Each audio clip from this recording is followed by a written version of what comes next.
Hi, welcome. In this video, we will see how to calculate cumulative sales using DAX and Power BI, right? So first we will try to understand the sales data and we will also see the expected output, and then we will also see the writing DAX formula and a clear explanation how that DAX formula will help us to calculate the cumulative sales. And we will also see the practical explanation in the Power BI desktop, right? So guys, if you are first time visiting my channel, please subscribe and click the bell icon. So whenever I publish a new video, you will get the notification, right?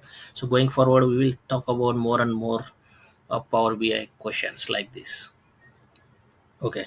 So let's get started. Okay. Let us see the sales data that we have. So here I have two columns like date and sales amount. So in the date column, I have different dates here, and in the sales amount, I have different sales amount. So what it means the cumulative sales, right? So when I have a cumulative sales added in the another column C, for example, so what would be the value for row number 2?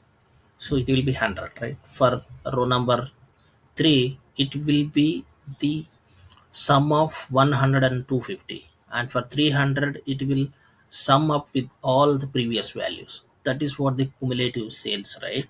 And the expected output should look like this, right? So when we have column C and we have all the sales amount in column B, and the cumulative sales is calculated exactly based on the same way.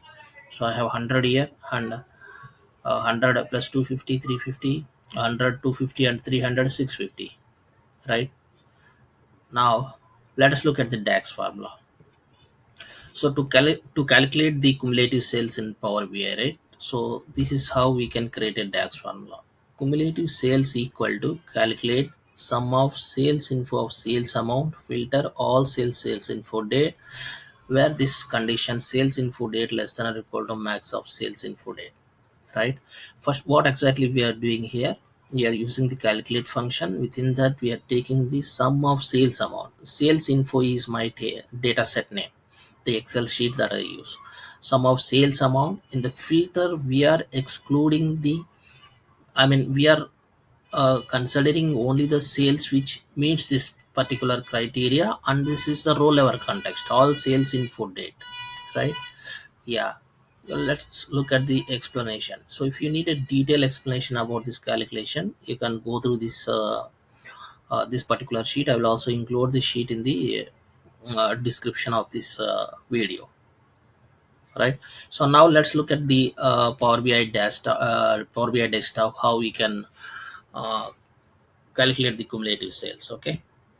So this is the Power BI desktop. To import the Excel data file, you can click on the get data and click on the Excel workbook, and you will land into the one particular folder, and you can just import the Excel file where it is located. Within couple of seconds, the data set will be loaded, and it should be like sales info. And here the date and the sales amount are the default columns in the data set, right? So this is our sales data set. So to create the DAX formula, cumulative sales like this, you can right click, either you can right click and create a new measure or new column, or else you can click on this box, right? Table tools, new measure or new calculated columns, right? You can click on the new measure, you can create a new measure for cumulative sales, right?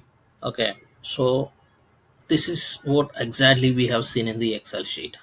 So the cumulative sales, sales date, sum of sales, and the filter criteria, and this condition meets, right? So here what I'm doing is I'm creating a simple table. So you can look at the you can look at the uh, data table that I have here. I have taken sales amount, cumulative sales in another column, and date we have, right? See, you look at the cumulative sales. This is exactly like how it is there in the Excel output, right? You see 100, 350, 600. Yeah. So you just have to click this cumulative sales to get that particular column in the added to the table. right? So I hope this video is useful to you. If you have any queries regarding this video, you can leave your comment, or if you want to know any particular scenario, right, you can comment in the comment section so that I will give an explanation on that particular query, right? Yeah. I think this video is useful to you. Thank you. See you in the next video.